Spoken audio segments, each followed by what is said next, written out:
മലയാളികൾക്ക് എന്നും ഏറെ പ്രിയപ്പെട്ട നടനാണ് റഹ്മാൻ. സംവിധായകൻ പത്മരാജൻ മലയാളത്തിന് സമ്മാനിച്ച മികച്ച നടന്മാരിൽ ഒരാളാണ് അദ്ദേഹം. പത്മരാജന്റെ സംവിധാനത്തിൽ 1983 പുറത്തിറങ്ങിയ കൂടെവിടെ എന്ന സിനിമയിലൂടെയാണ് നടൻ തന്റെ കരിയർ ആരംഭിക്കുന്നത്. മലയാളത്തിന് പുറമെ തമിഴ്, ഹിന്ദി, തെലുങ്ക് സിനിമകളിലും അദ്ദേഹം അഭിനയിച്ചിരുന്നു.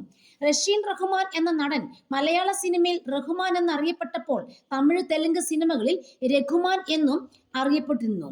കരിയറിന്റെ തുടക്കത്തിൽ മികച്ച ഒരുപാട് സിനിമകളുടെ ഭാഗമായ അദ്ദേഹം യുവതി യുവാക്കളുടെ ഹരമായി മാറി. മമ്മൂട്ടിയും മോഹൻലാലും നിറഞ്ഞു നിന്നിരുന്ന 90കളിലും തന്റേതായ ഒരു സ്ഥാനം ഉണ്ടാക്കിയെടുക്കാൻ റഹ്മാന് കഴിഞ്ഞിരുന്നു. ഇപ്പോൾ തനിക്ക് ഒരു ആരാധികയിൽ നിന്നും ലഭിച്ച കത്തിനെ കുറിച്ച് പറയുകയാണ് നടൻ. അറ്റൻഷൻ കിട്ടുന്നത് ഇഷ്ടപ്പെടാത്ത ആളുകൾ ഉണ്ടാവില്ലെന്ന് പറയുന്ന റഹ്മാൻ അതൊക്കെ താൻ ആസ്വദിച്ചിരുന്നുവെന്നും എന്നാൽ മിസ്യൂസ് ചെയ്തിട്ടില്ലെന്നും റഹ്മാൻ പറയുന്നു. പണ്ട് എനിക്ക് കോഴിക്കോട് നിന്ന് ഒരു പെൺകുട്ടി കത്തയച്ചിരുന്നു. എന്നെ കല്യാണം കഴിച്ചില്ലെങ്കിൽ അവിടെയുള്ള ഒരു സ്ഥലത്തിന്റെ പേര് പറഞ്ഞിട്ട് ഞാൻ അവിടെ വെച്ച് കെട്ടിത്തൂങ്ങി മരിക്കും എന്നാണ് കത്തിൽ പറഞ്ഞത്. ആ സ്ഥലത്തിന്റെ പേര് ഞാൻ മറന്നു. കോഴിക്കോടുള്ള ഒരു ഫേമസ് ആയ ഏരിയയാണ്.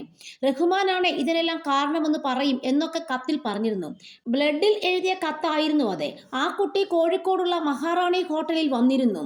കൂടെ അവളുടെ അമ്മയും മറ്റാരൊക്കെയും ഉണ്ടായിരുന്നു. എനിക്കുള്ള ഭക്ഷണവുമായിട്ടാണ് അന്ന് വന്നത്. അത്തരത്തിലുള്ള സംഭവങ്ങൾ ഒരുപാട് ഉണ്ടായിട്ടുണ്ട്. അത്തരം കാര്യങ്ങൾ ഞാൻ എൻജോയ് ചെയ്തിരുന്നു. പക്ഷെ ഒരിക്കലും അതൊന്നും മിസ്യൂസ് ചെയ്തിട്ടില്ല. അറ്റൻഷൻ കിട്ടുന്നത് ഇഷ്ടപ്പെടാത്ത ആളുകൾ ഉണ്ടാവില്ലല്ലോ എന്നും റഹ്മാൻ പറയുന്നു.